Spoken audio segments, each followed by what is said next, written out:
Hi, I'm Dr. Kamali Kannan, and we're back to another week of discussing the continuum of modern medicine. The medical industry is one that has continuously evolved, with consumers being the center of all growth. However, as much as advancements have been made with the nourishment, protection, and enhancement of health and life in mind, consumers have zero to little knowledge of the treatments and medications they are being prescribed. This has become a prevalent problem in cases where treatments do the opposite of desired because consumers fail to inform their doctors of allergies or detail their ailments well. Hence, I believe that consumers' enlightenment is unprecedented to better healthcare. Let's begin with understanding common prescriptions in order to reap the best of its benefits and avoid adverse. Here's a comprehensive guide to rifampicin, also may be known as rifampin or rifidin, that your doctor may prescribe if you present with tuberculosis. Before speaking about rifampicin itself, let's talk about what it treats: tuberculosis. Tuberculosis is the leading infectious cause of death worldwide, with a quarter of the world infected. Tuberculosis is most commonly caused by Mycobacterium tuberculosis. The causal organism usually attacks the lungs. Tuberculosis spreads through the air when a person with tuberculosis coughs, sneezes, or talks. Tuberculosis is characterized by these signs and symptoms: bad cough that lasts 3 weeks or longer, weight loss, loss of appetite, and coughing up of blood, fever, fatigue, and night sweats. Rifampicin is considered rifamycin along with rifabutin and rifapentin. These drugs have a similar chemical structure, which are first-line oral agents for tuberculosis. Rifampicin is considered to have a wider antimicrobial activity than isoniazid, another drug considered most important drug to treat tuberculosis. Rifampicin can be used as a part of treatment for several different bacterial infections. Rifampicin is bactericidal, meaning it kills both intracellular and extracellular mycobacteria, the organism that causes the infection we spoke of earlier.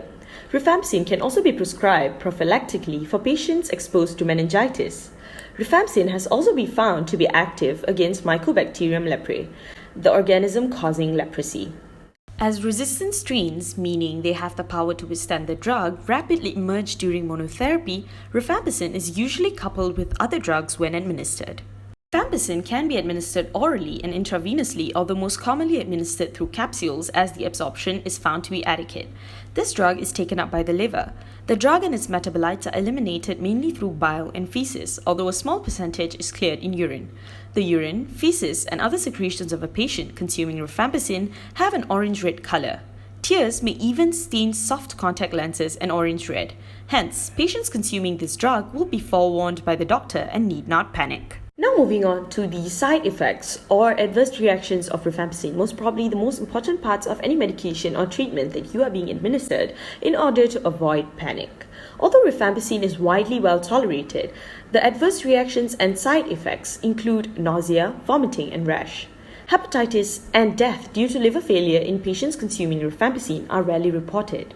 However, rifampicin is judiciously used among older people, alcoholics, and people with chronic liver disease. However, a modest increase has been seen in patients consuming isoniazid or pyrazinamide together with rifampicin.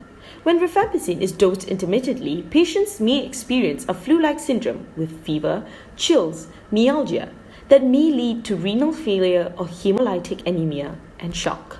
Such adverse reactions are attributed to the drug interactions between drugs co-administered with rifampicin.